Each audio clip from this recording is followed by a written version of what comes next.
Hello আমার দর্শক বন্ধুরা, কেমন আছো তোমরা সবাই? তোমাদের সাথে আমার অনেক অনেক দিন পরে কথা হচ্ছে, প্রায় 2 মাস হয়ে গেছে। তো আজকে আমাদের প্রাণখোলা পডকাস্ট সিরিজে আমাদের সঙ্গে আছেন ডক্টর তীর্থঙ্কর ভট্টাচার্য। এখন ডক্টর তীর্থঙ্কর ভট্টাচার্য 4 মাস আগে কিন্তু এই প্রাণখোলা পডকাস্টে আমাদের কাছে এসেছিলেন, কিন্তু তখন উনি এসেছিলেন কবি আর্যতীর্থ হিসেবে। কবি আর্যতীর্থ হচ্ছে ডক্টর তীর্থঙ্কর ভট্টাচার্যের আরেক রূপ। এখন কবি আর্যতীর্থ তো একজন ভীষণই জনপ্রিয় কবি, তোমরা সবাই খুব ভালোবেসে দেখেছিলে পডকাস্টটা, এবং আমার যে ভিউ হয়েছিল 53,000 ভিউ হয়েছিল। কিন্তু তখন থেকে, হ্যাঁ 53,000, তখন থেকে আমি ওনাকে বলে যাচ্ছি ডক্টর তীর্থঙ্কর ভট্টাচার্যকে যে আপনি যেরকম জনপ্রিয় কবি, আপনি ঠিক সেরকমই জনপ্রিয় তো ডাক্তারও। তো আপনার এই ডাক্তারিটা নিয়েও একটা আমরা পডকাস্ট করি, তাহলে আমার দর্শকদের জন্য অনেক ইম্পর্টেন্ট আমাদের স্বাস্থ্য সংক্রান্ত মেসেজ তাহলে আমরা ডিসকাস করতে পারবো, জানতে পারবো। তা উনি তো ভীষণ কাইন্ড মানুষ, উনি আমাকে কখনোই না করেননি কিন্তু সময়টা দিতে দিতে আজকে অনেক কষ্টেই সময়টা পেয়েছি 4 মাস পরে। সেই জন্য আর বেশি কথা নষ্ট না করে আমি তাড়াতাড়ি চলে যেতে চাই, ওনাকে বলার সুযোগটা দিতে চাই। প্রথমে তো আপনাকে অনেক অনেক ধন্যবাদ আমাকে এই সময়টুকু দেওয়ার জন্য, এবং আমার দর্শকদের আজকে আপনি যে ডাক্তারি সব জ্ঞান দেবেন তার জন্য অনেক ধন্যবাদ। না না, আমি জ্ঞান দেওয়ার মতো কিছু জানি না। আচ্ছা, আমার দেখো, ডাক্তারিটা হচ্ছে কতগুলো বই পড়ে সেটা একটা সাধারণ জ্ঞানের ছাঁকনি দিয়ে ছেঁকে, ঠিক আছে, আর তার কিছু আধুনিক পদ্ধতিতে নিজেকে আপডেট করতে করতে একটা রোগীকে সাহায্য করা। ডাক্তারি খুব বেশি কিছু নয়, খুব আহামরি জিনিস কিছু নয়। আমরা খুব বড় কিছু কাজ করি না। আসল বড় কাজ করেন হচ্ছে যারা বিজ্ঞানী, যারা ওষুধ আবিষ্কার করেন, হ্যাঁ ঠিক আছে, তারা আমরা শুধু কি বলবো, আমরা হচ্ছে বিজ্ঞানীদের কম্পাউন্ডার। হ্যাঁ, সেটা ঠিক। আরো একটা কথা, আজকাল আমি তো বলবো যারা ইনস্ট্রুমেন্ট ইঞ্জিনিয়ার, আজকাল ডাক্তারিতে বড় বড় অপারেশন সব রোবোটিক্স এইসব দিয়ে হচ্ছে না, ওদেরও না, ওটা নিয়েও আমার অনেক কিছু বলার আছে। যে ঠিক আছে, রোবোটিক্স নিয়ে আমরা পরে আলোচনা করব, কারণ বেশিরভাগ সময় রোবোটিক্স বলে আমাদের দেশে যা চালানো হচ্ছে সেগুলো রোবোটিক্স নয় আর কি। সেগুলো আহ, আহ, খুব সত্যি কথা বলতে কি, একটা অটোমেটেড যন্ত্র বিশেষ, যেটাকে বেশিরভাগ সময় সার্জেন আগের থেকে বলে দিচ্ছেন এতটা কাটবে এতটা কাটবে, কিন্তু রোবোটিক্স কথাটা তখনই আসবে যখন এআই এনেবলড হয়ে রোবট বলবে, না মশাই আপনি এতটা কাটতে বলছেন, কিন্তু এই পেশেন্টে তো এতটা কাটা যাবে না, এই হচ্ছে তার কারণ। যতক্ষণ না সেটা আসছে ততক্ষণ আমাদের দেশে, অন্তত অর্থোপেডিক্সে, রোবোটিক্স হচ্ছে জাস্ট একটা যন্ত্র যেটা সার্জনের হাতকে একটু ক্লান্তির থেকে একটু উদ্ধার করে, তার বেশি কিছু নয়। ওকে ওকে, সার্জেনের এতটুকু ভুলে যন্ত্রটাও পুরো ভুলটা করে দেবে। একদম, শুধু তাই না, যন্ত্রটা ভুল প্রতিবাদও করবে না যে তুমি এখানে ভুল করছো। শুধু তাই নয়, তার এটা বোঝার ক্ষমতাও নেই যে সে তাকে কোথায় থামতে হবে, সেটাকেও সার্জনকে ঠিক করতে হবে। সুতরাং হ্যাঁ, নিশ্চিত এটা একটা পদক্ষেপ সামনে, এবং হয়তো আগামী 10 বছর 15 বছর যেরকম ভাবে রোবোটিক্স এগোচ্ছে, কোনো না কোনো সময় আমরা সেই রোবটদের পাবো যে সেই আশ্বাসটা দেবে যে কোন রোগী অপারেশনটা আরো নিখুঁত ভাবে হয়, এবং রোগীর ব্যক্তিগত স্তরে গিয়ে, ইন্ডিভিজুয়ালাইজেশন যেটাকে বলা হয়, সেই জিনিসটা তারা করতে সক্ষম হবে আর কি, যে এই রোগীটির এরকম দরকার, ওই রোগীটির ওরকম দরকার। কিন্তু বর্তমানে রোবোটিক্স এর দুটি সমস্যা অর্থোপেডিক্সে। এক হচ্ছে রোবোটিক্স হচ্ছে কোম্পানি স্পেসিফিক, যেই কোম্পানির রোবট সে শুধু সেই কোম্পানির যন্ত্র লাগাতে পারে, অন্য কোম্পানির যন্ত্র লাগাতে পারে না। সুতরাং সেটাতে একটা বড় ডিসঅ্যাডভান্টেজ হচ্ছে, তাহলে আমাকে সেই কোম্পানির যন্ত্রটাকে কোনোভাবে সেখানে লাগাতে হবে, আর কন্ট্রাক্ট নিয়ে নিতে হবে, মেইনটেনেন্স কন্ট্রাক্ট যন্ত্রটা নেওয়ার সঙ্গে সঙ্গে। ওকে, একেবারে। আর 2 নম্বর এটাই হচ্ছে যে রোবট চলবে, রোবট আমাকে কোনো অ্যাডিশনাল অ্যাডভান্টেজ দিতে পারবে না। রোবটকে আমি যেটা যেটা যেটা শেখাবো, যে দেখো আমি এই করতে চাইছি, রোবট বলে দেবে হ্যাঁ তুমি যদি এই করতে চাও তো এই হচ্ছে লাইন। এখন সেটা বহু লোক তার মগজ আর চোখ দিয়ে অনেক ভালো করেন, এককালীন ডাক্তাররা। তো সুতরাং হ্যাঁ, এটা হচ্ছে ফার্স্ট জেনারেশন বা সেকেন্ড জেনারেশন যত ইয়ে আর কি। সুতরাং এদের আমি ঠিক রোবট বলবো না, এদের আমি অটোমেশন বলবো। ওকে মানে ওকে। তো এআই এনেবল রোবট আসতে আর একটু দেরি আছে, কিন্তু কিছু কিছু ক্ষেত্রে রোবট খুব ভালো কাজ করছে, যেমন ক্যান্সার সার্জারিতে, হুম পেটের পেটের ক্যান্সার সার্জারিতে, যেমন ইউরোলজিতে, ইউরো সার্জারিতে খুব মানে যেখানে যেখানে মানুষের আঙুল পৌঁছতে পারে না, ল্যাপারোস্কোপিক যন্ত্র পৌঁছতে পারে না, সেখানে রোবটটা পৌঁছে যাচ্ছে, কিন্তু সেখানেও কিন্তু শেষ অবধি সেই সার্জনের মানে ওখানে যাবো কিনা সেটা সার্জেনকে বলে দিতে হচ্ছে আর হুম কি। হুম হুম, বুঝতে পেরেছি। তো আপনি আপনার অপারেশনেও এইগুলো ব্যবহার করেন তো, এই অটোমেশন যেটা আপনি বললেন? না, একদম করি না এখন অব্দি। আচ্ছা। যখন কারণ যতদিন অবধি আমার মগজ আর আমার আঙুলকে হ্যাঁ একটা রোবট হারাতে না পারবে, হ্যাঁ, ততদিন অবধি তাকে আমি কেন নেব? তাই তো। আমার এই মুহূর্তে ভালো লাগছে আপনি করেন না। হ্যাঁ না করি না, মানে তার কারণ হচ্ছে এখনো অব্দি আমি সেটার কোনো ডিস্টিংক্ট অ্যাডভান্টেজ দেখতে পাইনি। হ্যাঁ, তাই তো। এটা তো মানে এডিশনাল আবার টেনশনও দিয়ে দিল ডাক্তারকে। একটু যদি সুবিধা দেয়, কিন্তু ডাক্তারকে তো আরো দ্বিগুণ ভাবে ওনাকে মানে কনসিয়াস থাকতে হবে, কিছু ভুল না করে ফেলে, তাই না? তার থেকে আরো আরো গন্ডগোল হচ্ছে যে তার খরচটা বাড়ছে, এক নম্বর, কারণ একটা রোবটের অ্যাভারেজ দাম 6 কোটি টাকা, তা সেটা তো রোগীর থেকেই আসবে। আর 2 নম্বর হচ্ছে সেই 6 কোটি টাকা ইনভেস্ট করার পরেও আমি যদি দেখি যে এখনো অব্দি মানে ধরা যাক সব থেকে বেশি রোবট ইউজ হয় হচ্ছে নি রিপ্লেসমেন্টে। আচ্ছা। নি রিপ্লেসমেন্টে সবচেয়ে বেশি, নি এবং হিপ রিপ্লেসমেন্ট সবচেয়ে বেশি ইউজ হুম, হয়। তো নি replacement without robot success rate হচ্ছে 98%-এর বেশি। আচ্ছা। এইবারে তাহলে রোবটকে সাকসেস করতে গেলে মানে সাকসেসফুল মানে স্ট্যাটিস্টিক্যালি সাকসেসফুল হতে গেলে তাকে 100% সাকসেসফুল হতে হবে। ওকে। নয়তো যেই ছেলেটা 98% পাচ্ছে তাকে বিট কে করতে পারে, যে 99% পাচ্ছে বা হ্যাঁ 100% পাচ্ছে যে, হ্যাঁ। তো সেইটা রোবট কিন্তু মানে করা এখন অব্দি সম্ভব নয়, কারণ ওই ওই যে বললাম রোবটের একটি মানুষের মস্তিষ্ক থেকেই সে জিনিসটা দেখছে। আচ্ছা। তো এরকম কি আমাদের দেশে কোনো রুলস রেগুলেশন আছে যে কোন কোন ক্ষেত্রে রোবোটিক্স কে ইউজ করা না না না যাবে না, না?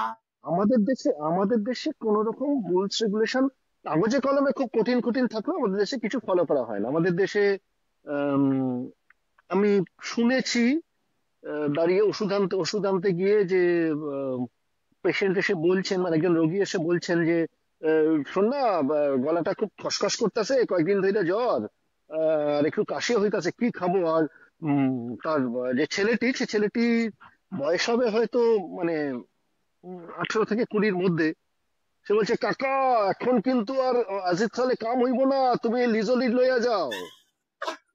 মানে মানে পুরো এবার এখানটায় পুরো পুরো ঘটনার মধ্যে কোনো ডাক্তার, কোনো ফার্মাসিস্ট, কোনো কম্পাউন্ডার, কোনো গুগল কেউ নেই কিন্তু। হ্যাঁ এ- এ- এখানে আছে হচ্ছে একজনের পরামর্শ দিচ্ছে, আরেকজন বলছে এই ওষুধটার থেকে এই ওষুধটা ভালো, এটা খাও। হ্যাঁ ঠিক আছে, এটা আমার নিজের কানে শোনা। সুতরাং মানে সেই সেরকম একটা দেশে যেখানে আমরা আহ, এইটা কন্ট্রোল করতে পারি না যে অ্যান্টিবায়োটিকের কোয়ালিটিটা ঠিক আছে কিনা, হ্যাঁ। যেখানটায় আমি মানে খুব মজার ব্যাপার কিন্তু এটা, জানো তো, আমরা কিন্তু এদেশে আবগারি বিভাগ এতটা শক্তিশালী যে ভারতবর্ষের প্রতিটি মদের দোকানে কোন বোতল বিক্রি হলো এবং কোন বোতল বিক্রি হলো না, কোন বোতল ভাঙলো, সেটা তারা জানেন। কিন্তু আমাদের ওষুধের যে যারা নিয়ন্ত্রণ করেন, হ্যাঁ ড্রাগ ড্রাগ কন্ট্রোলার, হ্যাঁ। তারা ততটা শক্তিশালী নন যে তারা বুঝবেন যে এই ব্যাচের ওষুধটা অমুক কোম্পানির থেকে এইভাবে বেরিয়েছে এবং এর কোয়ালিটি ঠিক আছে। ও মানে আমরা মদের কোয়ালিটি নিয়ে অ্যাবসলিউটলি ঠিক, কিন্তু ওষুধের কোয়ালিটিটা এখনো আমরা ঠিক করতে পারিনি। সুতরাং আমাদের দেশে রুলস এন্ড রেগুলেশন থাকলে সেগুলোর এত বেশি লুপহোলস হ্যাঁ। যে সেগুলোর কোনো ইয়ে হবে না আর কি। ও ঠিক আছে, কারণ কি বলবো, যদি সব থেকে প্রথম জিনিস যেটা আমাদের সবসময় ডাক্তারিতে স্বীকার করতে হয়, হুম, মানে আমাকে সাধারণত ডাক্তার এসে বলেন যে আচ্ছা ধরো নি রিপ্লেসমেন্টিং, হুম, এটা করলে কি আমি ভালো হয়ে যাব? হ্যাঁ তো আমি বলি আমি জানি না, কিন্তু আমি এটা জানি এটা না করলে আপনি ভালো হবেন না। হুম।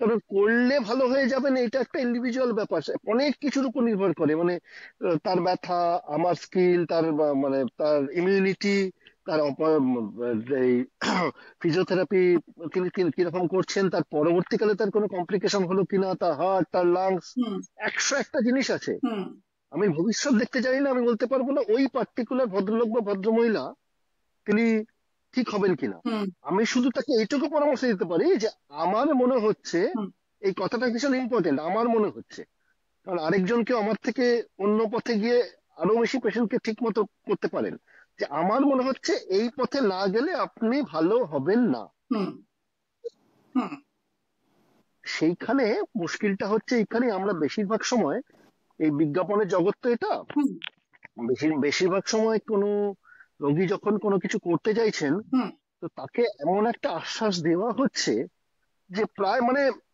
আরে আপনি এই তো আর 15 দিন পরে ফুটবল মাঠে নামবেন, আর এভারেস্ট বেস ক্যাম্পটা আপনি 6 মাস পরেই প্ল্যান করতে পারেন। এবারে এইটা যখন রোগীর মাথায় থাকে, তখন যখন সে দেখে যে সে 15 দিন পরে তার সিঁড়ি দিয়ে উঠতে পারছে না, সে আর তখনও হাঁপাচ্ছে হ্যাঁ ইয়েতে, তখন ন্যাচারালি সে বলবে যে আমার অপারেশনটা ফেলিওর, অথচ তার অপারেশন কিন্তু ফেলিওর নয়, আরো কিছু সময় হ্যাঁ লাগবে। হ্যাঁ তাকে ভুল আশা দেওয়া হয়েছে। হুম আর অপারেশনটা না করলে অন্য কোনো অপশনও ছিল না। এই সময় আমাদের দেশে হুম যে কোনো অপারেশনেই হুম এইটা হয়তো উম, প্রথম শর্ত হওয়া উচিত যে অন্য কোনো ভাবে কি পেশেন্টকে কিছু করা যায়, যদি করা না যায়, হুম মানে সত্যি কথা বলতে কি, অপারেশন হচ্ছে একজন অর্থোপেডিক সার্জনের ব্যর্থতা। যে কোনো অপারেশন, তার কারণ হচ্ছে আমি তাকে এমন কোনো উপায় দেখাতে পারিনি যেটা অপারেশন না করে তাকে ঠিক করতে পারবো। কিন্তু অর্থোপেডিক সার্জন, আপনি যে কথাটা বললেন, সার্জন মানেই তো যে অপারেশন করে। না, সার্জন মানে যে অপারেশন জানে, ও যে অপারেশন করে নয়। ও সার্জন আচ্ছা সেই হচ্ছে ঠিক সার্জন, হ্যাঁ যে জানে কখন অপারেশন করতে হয় না। আচ্ছা বুঝ অপারেশন করতে তো সবাই জানে, রামশ্যাম হরি যদি মধু আগে প্রত্যেককে যদি আমি ইয়ে করে দিই, মানে তাদের একটু ছুরি কাচি নিয়ে একটু মরা মরা কাটে বসিয়ে দিই, কয়েকদিন যদি তাকে অ্যাসিস্ট করাই ইয়েতে, তার ডাক্তারি বিদ্যে লাগবে না, একটা বেসিক আইকিউ থাকলে সে কিছুদিন বাদে, কারণ 3 লাখ বছর ধরে মানুষের শরীরটা তো এক, হ্যাঁ আমি যাই কাটবো আমি তো জানি যে আমি এই কেটে এই পাবো, এরপরে এই পাবো, অমুক নাটটা ওখানে আছে, অমুক আর্টারিটা ওখানে আছে, অমুক পাশলটা ওখানে আছে, হ্যাঁ ওইটা তো বদলাবে না। হ্যাঁ ঠিক আছে, মানে সুতরাং মানে অপারেশন করাটা, সার্জারি শেখাটা আহ, একটা অত্যন্ত কি বলবো, মধ্য মেধার কাজ। যেটা উচ্চ মেধার কাজ সেটা হচ্ছে কোথায় সার্জারি করতে হবে আর কোথায় সার্জারি করতে হবে না, না সার্জারি না করেও এবং বেশিরভাগ অসুখকে কি করা সারিয়ে দেওয়া এরকম। কি করা যেতে পারে। বেশিরভাগ আমি বলবো না, বহু ক্ষেত্রেই মানে সার্জারি না করে হয়তো উপায় থাকে না, হ্যাঁ কিন্তু তার দিক থেকে সবসময় সেই চেষ্টাটা থাকবে যে যদি অপারেশন না করে কিছু করা হুম যায়। হুম বুঝতে পারলাম। হুম। আচ্ছা ডাক্তারবাবু, আপনাকে আমি যখন থেকে এই যে ডাক্তার হিসেবে আপনার পডকাস্টটা যখন থেকে আমি রিকোয়েস্ট করছি, আপনাকে আমি বলেছিলাম আপনি আমাকে কাইন্ডলি একটা থিম বলে দিন, তাহলে আমি আমার দিক থেকে আমি একটু মানে কি ধরনের প্রশ্ন করব, ব্যাপারটা অনেকটা স্ট্রাকচার্ড হয়ে যাবে। তো আপনি তখন আমাকে বলেছিলেন থিম হচ্ছে ব্যায়াম করবেন না।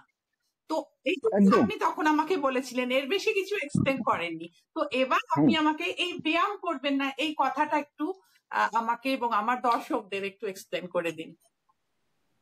দেখো, আমরা হঠাৎ করে হুম হঠাৎ একটু আম, শরীর খুব কনসাস হয়ে গেছি, মানে আমরা এখন ভাবছি যে আমাদের জীবনে, দৈনন্দিন জীবনে প্রত্যেকদিন একটু করে ব্যায়াম ঢোকাতেই হবে।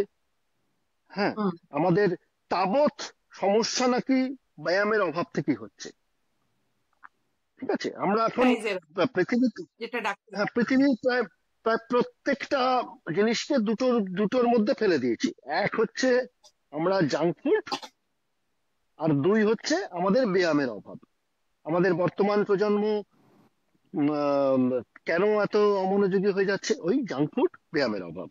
আমাদের হাঁটু কেন এত তাড়াতাড়ি ক্ষয়ে যাচ্ছে? ওই জাঙ্ক ফুড, ব্যায়ামের অভাব। এইবারে এটা একটা আংশিক সত্য। আংশিক সত্য এই কারণে যে জাঙ্ক ফুড খেতে একটা বেসিক জিনিস লাগে, দুটো বেশি জিনিস লাগে সত্যি কথা বলতে কি। এক নম্বর হচ্ছে সময়, আর দু নম্বর পয়সা। মানে প্রত্যেক দিন বাইরে জাঙ্ক ফুড খেতে গেলে যেই পয়সাটা লাগে, সেই পয়সাটা রোজগার আমাদের সমাজের কতজন করেন, হ্যাঁ। সেটা প্রথম। হুম। ঠিক আছে। হুম। আর দু নম্বর, বাইরের খাওয়া মানেই কিন্তু জাঙ্ক ফুড নয়। মানে বহু লোক আছে যাদের বাধ্যত বাইরে খেতে হয়, কিন্তু তারা গিয়ে কোথাও একটা ভাত ডাল মাছ খান। রাইট। হুম। ঠিক আছে। হুম। এবারে দু নম্বর কথায় আসি, ব্যায়ামের অভাব। হুম। ঠিক আছে। ব্যায়াম জিনিসটাকে আমরা ধরে নিয়েছি যে একদম সমস্ত শরীরে, মানে যেরকম অল সাইজ ফিশ অল, সেরকম প্রত্যেককে মর্নিং ওয়াক করতেই হবে। হুম। প্রত্যেককে জিম যেতেই হবে বয়স অনুযায়ী। আর এরকম একটা অদ্ভুত অদ্ভুত কিছু আমাদের ধারণা, আর প্রত্যেকে যোগা করতে হবে। হুম। আর আরেকটা জিনিসও ভীষণ জনপ্রিয়, প্রাণায়াম। সেটা হচ্ছে, না প্রাণায়াম তো ছেড়ে দাও, প্রাণায়াম তো নিঃশ্বাসে ব্যায়াম। আচ্ছা। জুম্বা, জুম্বা নাচের সাথে হ্যাঁ। ইয়ে করো। হ্যাঁ। এইখানে আমরা ভুলে যাচ্ছি যে হঠাৎ করে আমার ব্যায়ামের প্রয়োজনীয়তাটা কেন হয়েছে। আমরা মোটামুটি দেখবে চার ধরনের মানুষ আছেন। এক, যারা ছোটবেলার থেকে ব্যায়াম করেন এবং কখনোই ব্যায়াম ছাড়েননি। কোনো না কোনো ভাবে তিনি, মানে হয়তো কখনো ফুটবল খেলেছেন, এখন তিনি রেগুলার হাঁটেন, বা ছোটবেলার থেকে যোগাসন করছেন, কখনোই তিনি ছাড়েননি। আপ- এক ধরনের এই মানুষ। দলে পড়েন তাই তো? হ্যাঁ, বলতে পারো, বলতে পারো। আমার ক্লাস, মানে সেই ক্লাস 11 থেকে ব্যায়াম করেছি, এখনো ছাড়তে পারছি না। হুম। ছাড়বো কি করে? আমার ভাই কন্টিনিউয়াস, এই তুই ভুঁড়িটা বেড়ে গেছে, আমার এই আজকেই বলে গেছে, উম, ভুঁড়িটা বেড়ে গেছে আমার, তুই কিন্তু ব্যায়াম ঢিলে দিচ্ছিস। আপনি তো তো জিমেও আমাদের দুই, যান না? জিমেও তো যান। জিমে যাই মানে হচ্ছে আমার, দেখিস আমার ব্যায়াম নিয়ে পরে কথা হবে, আমি আসলে আসলটাতে আসি। আদর্শ না আপনার হুম। রোগীদের জন্য, তাই জন্য বলছি। হ্যাঁ। আচ্ছা, দু নম্বর যেটা, দু নম্বর একটা গ্রুপ আছে যারা এক সময় খুব খেলতেন, হুম। ব্যায়াম করতেন, হুম। মধ্যেখানে পুরোপুরি ছেড়ে দিয়েছেন। হুম। তারপর তার কোনো একটা সমস্যা হয়েছে, হুম। সেটা সুগার হতে পারে, সেটা প্রেশার হতে পারে, বা কোনোভাবে কোনো কিছু হাঁটুর কিছু বা হিপের কিছু ধরা পড়েছে। তারপর তাকে ডাক্তার বলেছেন যে একটু ব্যায়াম করতে, বা বন্ধুরা বলেছে ব্যায়াম করতে। এটা দু নম্বর গ্রুপ গেল। তিন নম্বর গ্রুপ, তারা কখনোই ব্যায়াম করেনি, কিন্তু হঠাৎ করে একটা সময় এসে তাদের প্রয়োজনেই হোক, প্রয়োজনে মানে হচ্ছে বন্ধুর বিয়ে আছে 1 মাস বাদে, হুম। সুতরাং তাকে একটা নাচ দেখা, আজকাল তো খুব মানে বিয়ের বিয়ের সময় নাচা টাচার বিয়ে হয়েছে, তো তাকে একটা নাচ তুলতে হবে। সঙ্গীতে নাচতে সুতরাং হবে। তাকে, হ্যাঁ, তাতে তাতে একটু সেটাও একটা যেমন প্রয়োজন, হ্যাঁ। তেমনি হঠাৎ করে দেখেছে যে তার কোলেস্টেরল 300 হয়েছে, সুতরাং ডাক্তার বলেছেন যে এবারে একটু কিছু করুন মশাই। এইটা হচ্ছে এক ধরনের হুম। ইয়েতে। হুম। আর এরপরে আর একটা শেষ একটা গ্রুপ আছে, যাদের, তারাও কোনোদিন ব্যায়াম করেননি, তাদের সেরকম শরীর খারাপও নেই। এবার তারা দেখছেন যে একটা বয়সে এসে, এটা সাধারণভাবে একটু একটু বয়স্কদের ক্ষেত্রে হয়, যে যদি না তারা বাইরে বেরোন, মর্নিং ওয়াকে বেরোন, বা লাফিং ক্লাবে না যান, আহ, তবে তারা আর কথা বলার সঙ্গী পাচ্ছেন না। একদম ঠিক কথা। হুম। কারণ তাদের বাড়িতে কথা বলার কেউ নেই, বাইরে আড্ডা মারতে হলে হ্যাঁ। ওইখানটা, কারণ আমাদের তো এখন সেই আড্ডাটা উঠে গেছে, সেই বসে হো হো হো হো হি ওটা উঠে গেছে। হ্যাঁ। হ্যাঁ। হ্যাঁ। সুতরাং উম, আহ, সেই এতে এই যে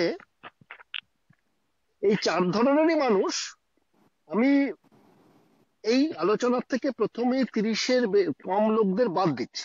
ঠিক আছে। কারণ 30-এর কম লোকরা হুম। যখন খুশি ব্যায়াম ধরতে পারেন, ছাড়তে পারেন। আচ্ছা। শরীর সে সময় ম্যালিয়েবল, হুম। খুব উম, সমস্যা না না হলে, হুম। মানে তাদের, ধরা যাক কারুর ফ্ল্যাট ফুট আছে, বা কারুর আহ, আহ, কিছু প্রথম থেকেই হাঁটুর কিছু সমস্যা আছে বা হিপের কিছু সমস্যা আছে, এরকম কয়েকটি ধারণা বাদ বাদ না দিলে তাদের ব্যায়ামের খুব একটা মানে কোন ব্যায়াম তারা করবে সেটা বলতে হবে না। তারা ফুটবল খেললেও হবে, হুম তারা দৌড়লেও হবে, যা খুশি হবে। আমি 30-এর উপরে যাদের কথা বলছি, হুম যারা হঠাৎ করে কোনো ভাবে বুঝতে পেরেছেন যে এবারে ব্যায়াম করতে হবে, এইখান থেকে আমাদের একটা ডিফারেন্সিয়েশন শুরু হয়। মানে হুম আমার কাছে যারা আসেন তাদের মধ্যে বহু লোক আসেন হুম যারা মর্নিং ওয়াক করে তাদের হাঁটু ব্যথা হয়েছে। আচ্ছা সুতরাং ব্যায়াম করবেন না, আগে একটা ছোট্ট কথা আমি উজ্জ্ব রেখে গেছি, অনিয়ন্ত্রিত ব্যায়াম করবেন না। আচ্ছা প্রথমে জানুন হুম যে আপনার শরীরে সত্যি কি ব্যায়ামটা দরকার আছে, এটা প্রথম। হুম 2 নম্বর, ব্যায়াম করার সব থেকে কমন কারণ যদি ভাবি, হুম সেটা সাধারণত 3টে কারণে আসে। এক, তার ওজন বেড়ে গেছে, হুম বন্ধু বান্ধব বলছে, বা উম, মানে তার জীবনে একটি মানে এমন কেউ এসছে যে তাকে খোঁচা মারছে, অথবা কোনো ডাক্তার তার জীবনে এসছে, সে বলছে এরকম এটা না করলে হবে না। মানে সাধারণভাবে জীবনে কেউ না এলে আমরা আমাদের ওজন নিয়ে খুব একটা ভাবি আপনি না। জীবনে এমন ভাবে বললেন। তো ঠিক আহ, আছে। এটা 1 নম্বর। 2 নম্বর হচ্ছে আমাদের দেশের ভীষণ কমন কারণ হচ্ছে তার ডায়াবেটিস হয়েছে। হুম কারণ ডায়াবেটিসটা আমাদের দেশে প্রায় 1/3 লোকের এখন। সেটার বিভিন্ন কারণ হতে পারে, সেগুলো বিজ্ঞানীরা বলতে পারেন, কিন্তু প্রচুর লোকের ডায়াবেটিস হচ্ছে। হুম এবং ডায়াবেটিস হলে ডাক্তারের কাছে গেলে ডাক্তাররা চোখ বুজে বলে দেন আপনি না মর্নিং ওয়াক করবেন। এতটাই জিনিসটা হয়ে গেছে যে আমি যখন কাউকে বলি যে কোনো ডায়াবেটিক পেশেন্টকে যে আপনার হাঁটুর ব্যথা আপনি মর্নিং ওয়াক করবেন না, সে প্রথম প্রশ্ন করে আমার ডায়াবেটিসটা সারবে কি করে, যেন ডায়াবেটিসটা দাঁড়িয়ে আছে হচ্ছে সে হাঁটার উপরে। হুম হুম রাইট। আর 3 নম্বর হচ্ছে আরেকটি জিনিস আছে, হুম সেটাও একটু ভয়ঙ্কর জিনিস, মানে সেটাকে বলে ডিসলিপিডিমিয়া। ভয়ঙ্কর এই কারণে বলছি, কাউকে রোগী প্রমাণ করার সব থেকে সহজ প্রমাণ হচ্ছে তার একটা কোলেস্টেরল টেস্ট করে নেওয়া।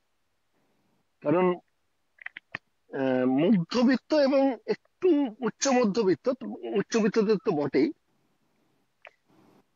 তাদের দৈনন্দিন জীবনযাত্রাই এরকম এবং তাদের খাদ্যাভ্যাসই এরকম যে তাদের কোলেস্টেরল বেশি আসবেই। সুতরাং হুম তাকে রোগী বলে দাগিয়ে দেওয়া সব থেকে সহজ উপায় হচ্ছে তাই। ওকে। হুম এইবারে আমরা আসি হচ্ছে যে সত্যি সত্যি কি ব্যায়াম করার অত প্রয়োজনীয়তা আছে? আচ্ছা। হুম খুব সত্যি বলতে ব্যায়াম করার আলাদা করে প্রয়োজনীয়তা নেই, যদি আমার হাতে কিছু সুযোগ থাকে। আচ্ছা ওকে। আমার যদি দৈনিক যে কোনো জায়গার থেকে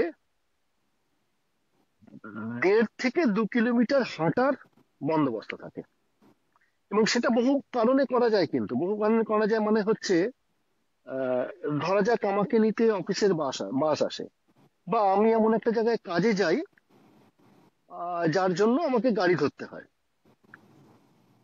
ঠিক আছে? হুম আমি আমি হয় ফেরার সময়, যাওয়ার সময় নিশ্চয়ই তাড়া থাকে, হয় ফেরার সময় আমি এক স্টপেজ আগে নেমে গেলাম, সাধারণভাবে এক একটা স্টপেজ 1.5 কিলোমিটার পরেই হয়, হুম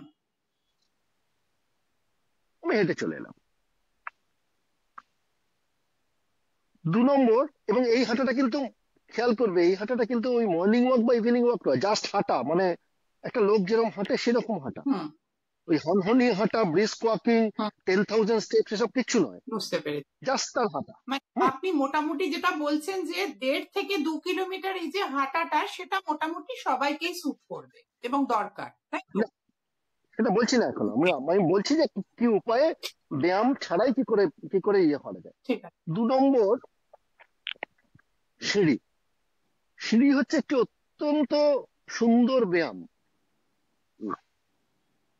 মানে যাদের হাঁটু বা কোমরে সমস্যা এখনো নেই, তারা যদি এটা ঠিক করে নেন যে আজ থেকে 3 তলা অবধি, ঠিক আছে, ওই রনে মনে জলে জঙ্গলের মতো, মানে মলে, অফিসে, বাড়িতে এবং বন্ধুর বাড়িতে আমি লিফটে চাপিব না। আমার লিফটে চাপা শুরু হবে হচ্ছে 4 তলা থেকে। হুম। ঠিক আছে, সেটাও কিন্তু আমার মাসেল গুলোকে যথেষ্ট ঠিক করে রাখবে। ওকে। এইবারে আমি এক এক করে হাঁটাগুলো, মানে এক এক করে ব্যায়ামগুলোতে আসছি, এবং মানে সেগুলো কখন করা উচিত বা কখন করা উচিত নয়। হুম। ঠিক। প্রথম সব থেকে ইয়ে করছে যে ওয়াকিং। হুম। ওয়াকিং, যখন আমি এমনি ওয়াক করছি হুম। এবং যখন আমি ওয়াকিংটা ব্যায়াম হিসেবে করছি, দুটো কিন্তু সম্পূর্ণ আলাদা জিনিস।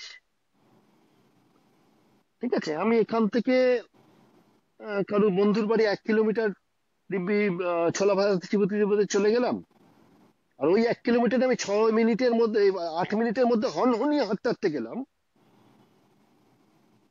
দুটোতে আমার সম্পূর্ণ আলাদা মানে শারীরবৃত্তীয় প্রক্রিয়া হবে। আচ্ছা, এরকম। প্রথমটা হ্যাঁ। প্রথমটাতে দেখো, মানুষ সেই 3 লাখ বছর ধরে যাযাবর, তো সুতরাং আমরা, মানুষের শরীর তৈরি হচ্ছে হাঁটার জন্য।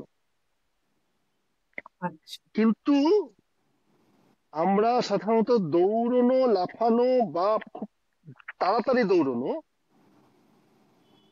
এইগুলো সাধারণত মানুষকে করতে হয় হচ্ছে, মানে আদিম মানুষের কথা ভাবলো, মানুষকে করতে হচ্ছে কারুর থেকে পালানোর জন্য বা কাউকে আক্রমণ করার জন্য। সুতরাং এইগুলোর সময় আমাদের যে হরমোনগুলো ক্ষরণ হবে, অ্যাড্রিনালিন ক্ষরণ হবে, ও। সেই সেইগুলো কিন্তু আমি যখন হাঁটছি তখন আমার ক্ষরণ হবে না। এবং খেয়াল করে দেখবে, আমরা যখন পুজোর সময় হাঁটতে বেরোই, হ্যাঁ। রোগা মোটা নির্বিশেষে আমরা কিন্তু দিব্যি সারা রাত, মানে এখান থেকে ওখানে যাচ্ছি, এখন তুমি ক্যালকুলেট করে দেখবে যে সে সময় এক একজন অ্যাভারেজ 6 কিলোমিটার 8 কিলোমিটার হেঁটে ফেলেছে। হুম। একদম। সে লোকটা হাঁটলো কি করে? সে লোকটা তো ব্যায়াম করে না সেরকম, তার চেহারা নাদুস নুদুস, হুম। সে হাঁটলো কি করে? হুম। হেঁটেছে, তার কারণ হচ্ছে সে ওই দৌড়নো, লাফানো, দ্রুত হাঁটা সেটা সে করেনি। সে চুপচাপ যেরম যেরম হাঁটে সেরম হেঁটেছে। যেরম হাঁটে সেরম হাঁটলে শরীর অত্যন্ত ভালোভাবে কনজার্ভ করে, খুব সাংঘাতিক, মানে টায়ার্ড হতে দেয় না আর কি, যদি তার শরীরে সঠিক জলের পরিমাণ ঠিক থাকে। ওকে। এইবারে যদি আমাকে হাঁটাটাকে ব্যায়াম হিসেবে নিতে হয়, খুবই ভালো ব্যায়াম, হ্যাঁ। তো প্রথমে কয়েকটা জিনিস দেখতে হবে। এক, আমার হাঁটুতে কোনো ব্যথা থাকলে চলবে না, ও। আমার কোমরে কোনো ব্যথা থাকলে চলবে না। মানে সেক্ষেত্রে নর্মাল হাঁটার মতো করে হাঁটা চলবে, কিন্তু জোরে হাঁটা চলবে না। একদম তাই, আচ্ছা। একদম তাই। হ্যাঁ। নর্মাল হাঁটার মতো হাঁটা চলছে, ইয়ে করতে পারে। তুমি হ্যাঁ। রাস্তাঘাটে বহু লোককে দেখতে পাবে, সে এরম এরম করে হেঁটে হেঁটে যাচ্ছে, তার হাঁটু বেঁকে গেছে। হ্যাঁ। হ্যাঁ। তা সে লোকটাকে প্রত্যেক দিন তুমি দেখবে যে সে লোকটা প্রত্যেক দিন কাজে যাচ্ছে, রাইট। কিন্তু সে ওই ওই হাঁটু নিয়ে মানাচ্ছে কি করে? এবারে কোনো একজন ডাক্তার ওকে বলে দিক, মশাই আপনি একটু বেশি জোরে মর্নিং ওয়াক করবেন, পরের দিনই তার হাঁটু এমন অবস্থা হবে যে তার এরপরে মানে রিপ্লেসমেন্টের জায়গায় চলে যাবে। ওকে। বুঝেছো? হ্যাঁ। কারণ কারণ তার শরীর, তার ওই হাঁটু, ওই হিপ ওরম ভাবে একটা স্পিড ঠিক করে নিয়েছে যে ওই স্পিডে গেলে তার সব থেকে কম এনার্জি খরচ হয়, সবচেয়ে জয়েন্টে কম লাগে। রাইট। এবং সেটা তার যদি ডায়াবেটিস থাকে সেক্ষেত্রেও তাকে হেল্প করবে, ওই হাঁটার মতো করে হাঁটা 1.5-2 কিলোমিটার রোজ। দেখো, যে কোনো অসুখে ডায়াবেটিসে সবচেয়ে বেশি হেল্প করে ব্যায়াম নয়, ডায়াবেটিসে সবচেয়ে হেল্প করে 3টে জিনিস। এক, ডায়েট। 2, রেগুলার ওষুধ বা ইয়েতে। আর 3, যেটা সব থেকে কম করা হয়, সেটা হচ্ছে চেক আপ, নিজের সুগার চেক আপ। মানে যে রেগুলার যে চেক আপটা করা, যেমন ধরো আমার কাছে যখন কোনো রোগী এসে বলেন তার ডায়াবেটিস আছে, আমি তাকে জিজ্ঞেস করি যে আচ্ছা, লাস্ট সুগার কত ছিল? যে বলে দিল যে আমার ফাস্টিং ডাক্তারবাবু 123 ছিল এবং 166 ছিল হচ্ছে পিপি, হুম। গত মাসে করিয়েছি, সে লোকটির প্রতি আমার প্রচুর ভরসা আছে, কারণ সে লোকটি নিজের যত্ন করে, সে আমার কথা শুনবে, তাকে যা বলবো সে শুনবে। হুম যে লোকটি বললো না ডাক্তারবাবু আমার সবকিছু কন্ট্রোলেই থাকে, লাস্ট কথা ছিল সেটা ঠিক মনে নেই ডাক্তারবাবু, হুম ইনি হচ্ছেন রোগী হিসেবে খুব সমস্যা। হুম যেমন মানে এই একটা একটা সাধারণ প্রশ্ন থেকে এটা ধরা পড়ে যাবে যে হুম কে নিজের যত্ন করছে, কি নিজের যত্ন করছে। সুতরাং ডায়াবেটিসের সাথে ব্যায়ামের ঠিক ততটা রিলেশন নেই যতটা এই তিনটে আছে। ব্যায়াম এলে এই 4 নম্বরে আসবে। আচ্ছা ওকে হুম। হুম আচ্ছা, এবার ওয়াকিং এ ফিরি। 3 নম্বর আরেকটা কন্ডিশন ভীষণ আমরা এড়িয়ে যাই, সেটা হচ্ছে ফ্ল্যাট ফুট। অনেকেরই পায়ের ভেতর দিকে ব্যথা হয়, ভেতর দিকটা একটু ফুলে থাকে, হ্যাঁ এবং তারা যখন দাঁড়ায় তখন সেই লক্ষ্মীর পায়ের ছাপ যেরকম হয় না, লক্ষ্মীর পায়ের ছাপটা কি হয়, পায়ের ছাপের বাইরের দিকটা পড়ে, ভেতরের দিকটা পড়ে না, সেরকম তাদের হয় না। হুম, তারা যদি কোনো কারণে পায়ের ছাপটা দেয়, পুরো পাটা পড়ে, মানে পুরো পায়ের ছাপটা একসাথে পড়ে, মানে পায়ের তাদের পায়ে লক্ষ্মীর ছাপটা পায়ের ছাপ থাকে না তাদের। থাকে না। হুম এরও কিন্তু ওয়াকিং, এই ধরনের 3 জনের ওয়াকিং করতে গেলে প্রথমেই দেখতে হবে, প্রথমেই ভাবতে হবে যে অন্য কোনো ব্যায়াম সে পারবে কিনা। ওয়াকিংটা এদের কারোর পক্ষে ঠিক ব্যায়াম নয়। ঠিক নয়। আচ্ছা যদি ওয়াকিং করতে হয়, এই কন্ডিশন, এরা এসব বাদ দিয়ে যে ওয়াকিং করতে পারবে, তাকে একটা 1 নম্বর সঠিক জুতো কিনতে হবে। তার কারণ সাধারণভাবে আমরা যখন হাঁটছি তখন হয়তো শরীরের থেকে ধরে নেওয়া এরকম 3 গুণ ওজন আমাদের হাঁটু দিয়ে যায়। যে মুহূর্তে আমি জোরে হাঁটতে শুরু করলাম, সেই মুহূর্তে সেটা 5 থেকে 6 গুণ হয়ে গেল। আমি যদি কোনোভাবে দৌড়তে শুরু করি, সেটা কিন্তু 10 থেকে 12 গুণ ওকে, তার মানে যাদের হাঁটুর উপর হাঁটুর দিয়ে। ব্যথা আছে তাদের এটা একদমই দৌড়ানো বা জোরে হাঁটা একদমই উচিত নয়। একেবারে নয়। ওইটা তো আমি জানতামই না। আমি নিজেও তো হাঁটুতে তো ব্যথা আছেই, আমি নিজেও তো জোরে জোরে হাঁটি, কারণ প্রি ডায়াবেটিক হয়েছে আর ডাক্তার বলেছেন যে হাঁটবে খুব। ওই তো বলছি তো, এই গল্পটা সবার। হ্যাঁ এবার এইবারে ব্যাপারটা হচ্ছে, তাহলে তো মুশকিলে পড়ে গেল প্রি ডায়াবেটিক লোকটা, তার হাঁটু ব্যথা কোমরে ব্যথা, সে কি করবে? হ্যাঁ সাধারণভাবে সে যদি সাইকেল চালাতে পারে, হুম অথবা ওই জিমে একটা দেখবে স্ট্যাটিক সাইকেল পাওয়া যায়, এক জায়গায় দাঁড়িয়ে দাঁড়িয়ে সাইকেল, হুম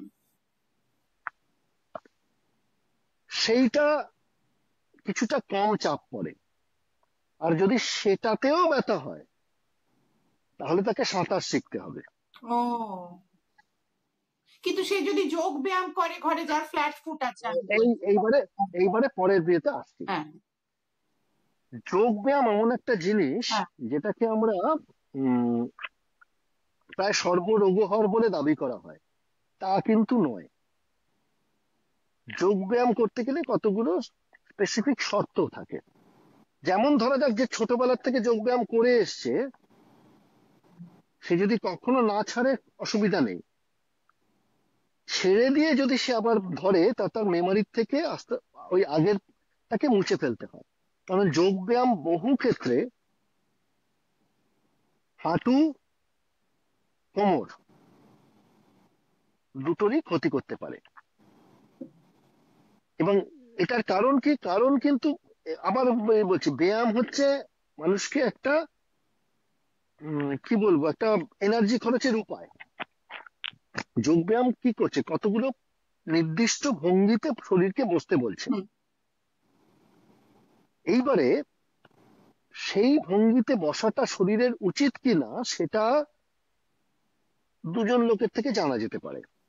এক, যদি তার কোনো সমস্যা থাকে, সে ডাক্তারের কাছে গেল, হুম অথবা কোনো যোগা ইনস্ট্রাক্টরের কাছে। হুম এবার যোগা ইনস্ট্রাক্টর হচ্ছে, আমার একটা পিকুলিয়ার থিওরি আছে, এটা এটা অ্যাবসলিউটলি থিওরি, এটা মানা না। যে যোগা করছে তার বয়সের যত কাছাকাছি ইনস্ট্রাক্টরের বয়স হবে, তত তার চোট লাগার সম্ভাবনা কম।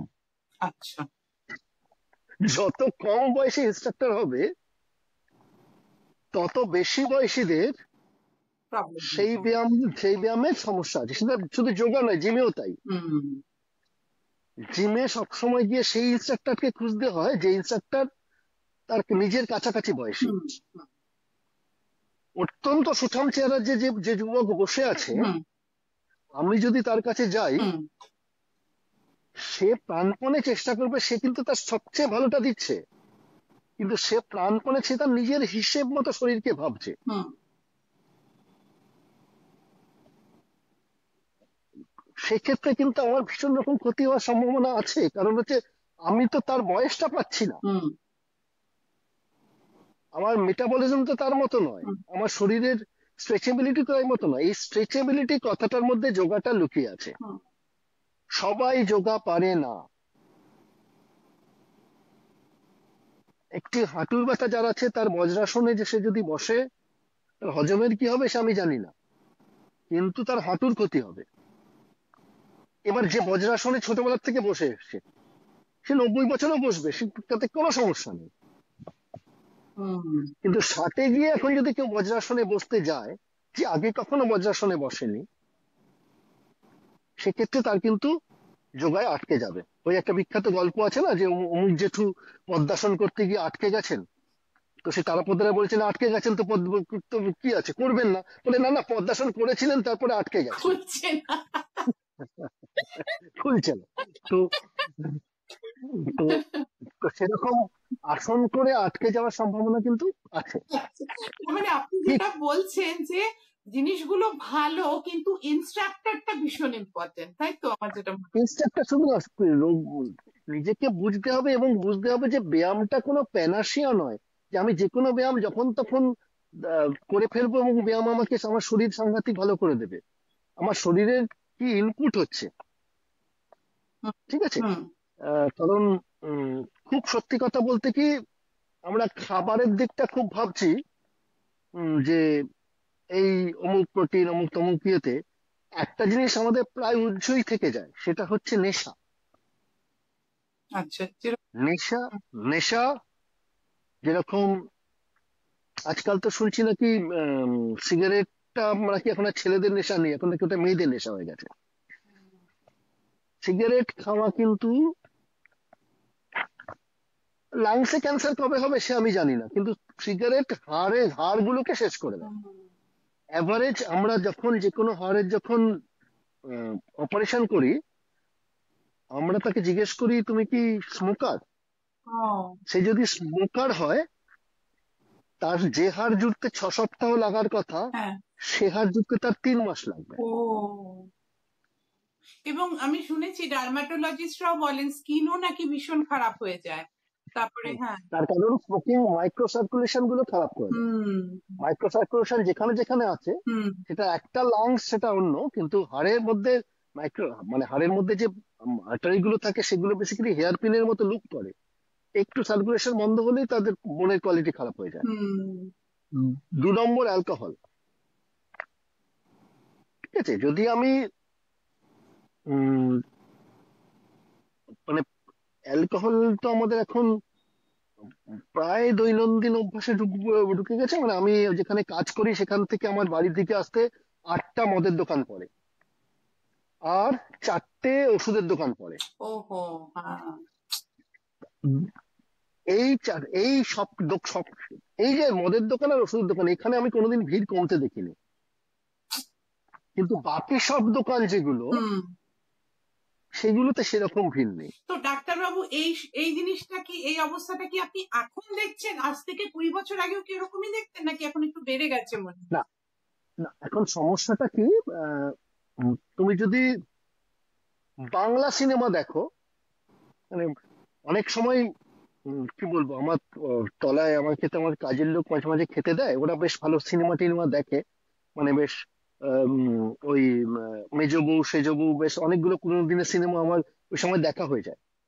তাতে আমি একটা জায়গায় দেখছি যে উম, তাপস পাল তাপস পাল যে ক্যারেক্টারটা করছেন, সে দৈনিক মদ খায়, আর যিনি বৌমা, তিনি সেই মদ কিনে নিয়ে আসেন ভীষণ লুকিয়ে, আচ্ছা। এবং শ্বশুর মশাই সৌমিত্র চট্টোপাধ্যায় সেটাকে ধরে ফেলেছেন, হুম এবং সারা বাড়ি তাকে ছিছি করছে, তুমি মদ খাও বৌমা। মানে বৌমা তখন নিজের ঘরে নিয়ে নিয়েছেন, হাজবেন্ডকে কি করে ইয়ে করবে, মানে ঘটনা হচ্ছে সিনেমাটা যেরকম খুশি হোক, হুম মেসেজটা এই সময়কার সোসাইটিকে দেওয়ার মেসেজটা এটাই ছিল যে মদটা কিন্তু বাড়িতে বসে খাওয়ার জিনিস নয় এবং মদ খাওয়াটা খারাপ। হুম আমাকে একটু দেখাও কোন ওয়েব সিরিজ, বাংলা হিন্দি, কোন সিনেমা বাংলা হিন্দি এখন এই সামাজিক মেসেজটাকে প্রপাগেট করছে। আমাদের সিরিয়ালে যেগুলো দেখানো হয়, হুম আমাদের সিনেমায় যেগুলো দেখানো হয়, হুম সেইগুলো তো কিছুটা হলেও আমাদের প্রভাব ফেলে। হুম ভীষণ ভীষণ। লাস্ট হুম লাস্ট কবে তুমি একটা সিনেমা দেখেছো যেখানে বলা হচ্ছে যে মদ খাওয়া খারাপ? হুম নেই। হুম বরং এখন উল্টো হয়েছে, এখন দেখানোই হচ্ছে যে নায়ক নায়িকা এবং ইয়েতে তারা দুঃখে মদ খায়, আনন্দে মদ খায়, ইয়ে হলে প্রেম হলে মদ খায়, বিরহে মদ খায়, ব্রেকআপ। সবখানে মদ খায়। হুম এইটা এক নম্বর। আর দু নম্বর, অ্যাভেলেবিলিটি। আমাদের সময় আমরা জানতাম যে ওই ওই ওই দোকান থেকে একটা ওইখানে গিয়ে একটা মদের দোকান থেকে ইয়ে করে কিনতে হবে, এবং আমাদের কন্টিনিউয়াস এপাশ ওপাশ তাকাতে হতো, কারণ আহ, বাড়ির বড় কেউ দেখে না না ফেলে হয়। আমাদের বলছে এই কারণে, কারণ উম, ঘটনাচক্রে জানিয়ে রাখি যে আমার এখনো মদ খাওয়ার বা সিগারেট খাওয়ার সৌভাগ্য হয়নি। হবেও না। না না, হবে হবে। চিন্তা আমি করছি লোকজনকে সামনে। বলে দিয়েছি, লোকজনকে বলে দিয়েছি যে আমার আর 13 বছর আছে, 70 বছর বয়সে ড্রাইভিং লাইসেন্স থাকবে না। 70 বছর বয়সে আমি মদ ছুঁয়ে দেখবো যে জিনিসটা কি, যে যেটার জন্য লোকে এত এত লোকে পাগল। সুতরাং হবে। আমি আশা ছাড়ছি না আমি, আর 80 বছর কোনোদিন পৌঁছলে আমি একটা সিগারেট টানবই। এই আমি একদম ঠিক করে রেখেছি। নিশ্চয়ই দিয়েছেন, এতগুলো স্টুডেন্ট লাইফ গেছে, না, টান দেননি তো হতে পারে না। টান, কোনোদিন দিইনি, জাস্ট টান বলছি, একটা টান। একটাও টান দিইনি, কখনো দিইনি। আমার বাবা চেইন স্মোকার ছিল, বাড়ি থেকে মদ খেতে না শিখিয়েছিল, বাবা চেইন স্মোকার ছিলেন। তো পরে ছেড়ে দিয়েছিলেন নাতনির জন্য। কিন্তু ঘটনা হচ্ছে এরকম, মানে বিয়েতে কিন্তু তখন বেশ লুকিয়ে লুকিয়ে বিয়ে করতে হতো। আর এই দুটো স্বভাবকে, আর 3 নম্বর আরেকটা স্বভাব আছে কিন্তু, যেটা লোকজন চট করে খেয়াল করছে না, সেটা হচ্ছে পান মশলা। হুম পান মশলার স্বভাবও যে খুব ভালো নয়, সেগুলো ওইখানে লেখা থাকে, প্রত্যেকটা জায়গায় লেখা থাকে হ্যাঁ, যে জাস্ট টু হেল্প। তো এই পান মশলা আর মদও কি শরীর মানে বোনের খারাপ করে, আমাদের বোন হেলথ? প্রত্যেকটি, শুধু বোন নয়, বোন মাসেল। আসলে আমরা সবসময় তো ভাবি যে আলাদা করে বোন, হার্ট, মাসেল, লাংস। আরে মানুষটা তো একটাই, হুম একটা খারাপ করলে তো আরেকটা খারাপ হ্যাঁ করবেই। হ্যাঁ একদম একদম। সুতরাং আমার এইটুকুই বক্তব্য ছিল যে ব্যায়াম করবেন না যতক্ষণ না অব্দি আপনি জানবেন কোন ব্যায়ামটা আপনার কাজে লাগবে, আদৌ আপনার ব্যায়ামের দরকার আছে কিনা। রাইট। তাহলে তারা আপাতত কোথা থেকে এইটুকুই। এই সঠিক ব্যাপারটা জানবে, মানে তাহলে কি অর্থোপেডিক ডাক্তার, অর্থোপেডিক সার্জনের কাছে গিয়ে কনসাল্ট করবে? হ্যাঁ তাহলে। একদম করবে না, বা আমি চাইছি না মোটেই কোনো অর্থোপেডিক সার্জনের এমনি মানে কলকাতা শহরের প্রত্যেকটা অর্থোপেডিক সার্জন বেশ মোটামুটি ভালোই ভিড় টির হয়, তাদের বাড়িতে একটা সুস্থ সুস্থ লোকের ভিড় আমি একদম চাইছি না। ওকে।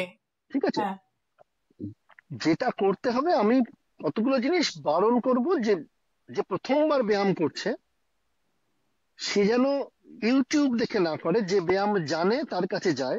আচ্ছা। কোনো ব্যায়ামে তার অসুবিধা হলে সে যেন সাথে সাথে সেটা বন্ধ করে। এরকম কোনো নিয়ম নেই যে আমার আজকে হাঁটু ব্যথা হচ্ছে, 2 কিলোমিটার হেঁটে কালকে 2 কিলোমিটার হাঁটলে সেই ব্যথাটা সেরে যাবে। সেগুলো সব বাচ্চা বয়সে হয়। একটা বয়সের পরে ব্যথা মানে শরীর ওয়ার্ন করছে, বাবা এটা আর করো না, হুম অন্যভাবে করো, কিছু আমাকে রেস্ট দাও। হুম। আচ্ছা। আর 3 নম্বর হচ্ছে, প্রথমে আমার খাবারটা ঠিক হবে, আমার নেশাটা কন্ট্রোলড হবে, তারপর আমি ব্যায়ামের কথা ভাববো। খাবার যদি আমার একই রকম থাকে, আমার নেশা যদি একই রকম থাকে, তো আমার ব্যায়ামটা ভস্যে ঘি ঢালা ছাড়া কিছুই না। কিছুই হবে না। হ্যাঁ হ্যাঁ, খাবারটা তো খুবই ইম্পর্টেন্ট জিনিস, খাবার আর। এইবারে তোমার আমি এইটুকু বলতে পারি যে তোমার এই পডকাস্ট আগেরটাতে 53 হয়েছিল, এটাতে 5ও হয় কিনা দেখো। আচ্ছা দেখা যাক। না আমার সেটা মনে হচ্ছে না, আমার মনে হচ্ছে ভালোই হবে, দেখা যাক। ভালো কথা শোনারও ঠিক লোক আছে, আছে অনেক। আর অনেকে আছে ঠিক জ্ঞান আছে। না আমি পাপি, তো অনেকেই তো জ্ঞান পাপিও আছে না, শোনে সব। হ্যাঁ করে সেটা না। বটে। হ্যাঁ, ঠিক আছে, আজকে চলো আমরা শেষ করি এখানে, কারণ আমি অলরেডি দেখছি 45 মিনিট হয়ে গেছে। র্যাপ আপ করছি। আপনি যেটা বললেন যে ব্যায়াম করার আগে যে যেটা আমাদের দেখতে হবে, একটা হচ্ছে প্রপার ইনস্ট্রাক্টরের কাছে যাওয়া, দ্বিতীয়ত সেটা প্রথম কথা করার। হচ্ছে আমাদের প্রথম হচ্ছে আমাদের ব্যায়াম করার দরকার আছে কিনা এটা বুঝতে হবে। হ্যাঁ, ব্যায়ামই সব সমাধান নেই। না তা নেই, কিন্তু মানে আমাদের মাসেলের ফ্লেক্সিবিলিটি আর টোনিং রাখার জন্য কিছু ফ্রি হ্যান্ড এক্সারসাইজ, এগুলো তো ভালো না, সেটা তো দরকার। এই টোনিং কথাটা ছোটবেলায় শুনেছিলে? ছোটবেলায় শুনিনি, কিন্তু পৃথিবীর সমস্ত মাসেল টোনলি থাকে। না, কিন্তু যেমন যেমন বয়স বাড়ে তখন স্টিফনেস গুলো হয়ে যায় না, যে সারা জীবন কিছু করেনি তখন। সে সারা জীবন কিছু করেনি যখন, তখন তার সেই জিনিসটা তো ট্যাক্সে দিতে হবে তাকে। হ্যাঁ, না সে একটা সময় করা শুরু করলো ডাক্তারি পরামর্শ নিয়েই হয়তো। হ্যাঁ, কিন্তু সে যেন ওভারডু না করে, হ্যাঁ, সেটা সবসময় মানে করতে হবে, ওভারডু না। ডাক্তারের পরামর্শটা খুব জরুরি এক্ষেত্রে। ইনস্ট্রাক্টরের পরামর্শ, হ্যাঁ, যে ব্যায়াম জানে সেরকম একজন কারোর পরামর্শ দরকার। হ্যাঁ, হ্যাঁ, পরামর্শ। দ্বিতীয়ত কোনো জিনিস করতে গিয়ে যেই অসুবিধে যদি হয় সেটা ইমিডিয়েট বন্ধ করে দেওয়া উচিত। একদম তাই। ঠিক আছে। এবং তৃতীয় যেটা, সেটা হচ্ছে আমরা কি খাবো। ব্যায়ামের চেয়েও বেশি জরুরি হচ্ছে আমরা শরীরে কি ডাইরেক্ট নিচ্ছি। আমাদের খাদ্য, মদ, সিগারেট, পান মশলা, এগুলো শরীরের যেমন শরীরের মানসিক স্বাস্থ্যের ক্ষতি করে, শারীরিক স্বাস্থ্যের ক্ষতি করে এবং হাড়েরও ক্ষতি করে, তাই তো? একদম একদম। ওকে। আর আরেকটা জিনিস বলে দিই, সেটা হচ্ছে এই একটা বস্তু আছে যেটা প্রচুর লোকের হাঁটার চেষ্টা করেন জিমে ওয়াকার বলে একটা জিনিস আছে। হ্যাঁ, ওটি কিন্তু একটি ভয়ঙ্কর বস্তু। আচ্ছা, যেমন ওয়াকার মানে বেসিক্যালি পায়ের তলার থেকে মাটি সরে যাচ্ছে, আর আমি আমি আমি আমি দাঁড়ানোর চেষ্টা করছি। হ্যাঁ, সোজা কথায় ভূমিকম্পে যেরকম ভাবে মানুষ হাঁটে, হ্যাঁ, আদৌ ওটা ব্যায়াম মানে ইয়ে নয়, এবং ওটাতে কিন্তু হাঁটুর এবং পায়ের বেশ ক্ষতি হয়। সুতরাং তাই। ওই একটি যন্ত্র, তার থেকে ওই সময়টুকুর জন্য বরং হাঁটা ভালো। ও, ওয়াকিং হয়ে জানে, walker and walking is not the same. Okay, okay, okay. কিন্তু আমাদের যখন হার্টের ওই যে টেস্ট গুলো হয়, কি বলে ওই যে স্ট্রেস টেস্ট, ওইসব তাতে ওইখানেই হাঁটায়। হ্যাঁ, ওটা তো করার কিছু নেই বলে, কিন্তু ওইগুলো অটোমেটেড হয় না বেশি, মানে ওটা জাস্ট ওটা শরীরকে স্ট্রেস করার জন্য। রাইট। কিন্তু ওটাকে দৈনিক ব্যায়াম হিসেবে কথা বললেন, আমার নিজের হাজব্যান্ডই ডায়াবেটিক, ওভারওয়েট, তো ও আজকাল গিয়ে জিমে গিয়ে হাঁটছে, তা আমি বলবো না না না, ওই হাঁটাটা ওইটুকু হাঁটুক, কিন্তু বাড়ির বাইরে হাঁটুক ওই সময়টুকু, কিন্তু ওয়াকার নয়, ওয়াকার একেবারে নয়। আচ্ছা, আচ্ছা, আচ্ছা, বুঝতে পেরেছি। আরেকটা কথা, আপনি যেটা কথা প্রসঙ্গে বললেন, যাদের ফ্ল্যাট ফুট আছে তারা যদি হাঁটে 1.5-2 কিলোমিটার নর্মাল হাঁটার মতো করে হাঁটবে, কিন্তু এই যে জোরে জোরে তাদের হাঁটতে হলে তাদের জুতোর মধ্যে আর্চটা করতে হবে। হ্যাঁ, তাদের দেখতে হবে তাদের হাতটা মানে একটুখানি। ফ্ল্যাট ফুটের জন্য জুতো আলাদা পাওয়া যায়, ভালো ভালো কোম্পানিতে আছে। জুতোগুলোর দামটা অনেক বেশি হয়, যেমন 7-8 টাকার কমে একটা স্লিপার মানে চপ্পলও নেই। মানি ব্যাগ ফ্ল্যাট হয়ে যায়। হ্যাঁ, হ্যাঁ, মানি ব্যাগটা ফ্ল্যাট হয়ে যায়। হ্যাঁ, হ্যাঁ, হ্যাঁ, আমি জানি, কারণ আমার তো যাই হোক, তো ওরা হাঁটবে নর্মাল হাঁটার মতো করে হাঁটবে, জোরে হাঁটবে না। আর ওরা যেটা করতে পারে সেটা হচ্ছে সাইক্লিং এন্ড সুইমিং।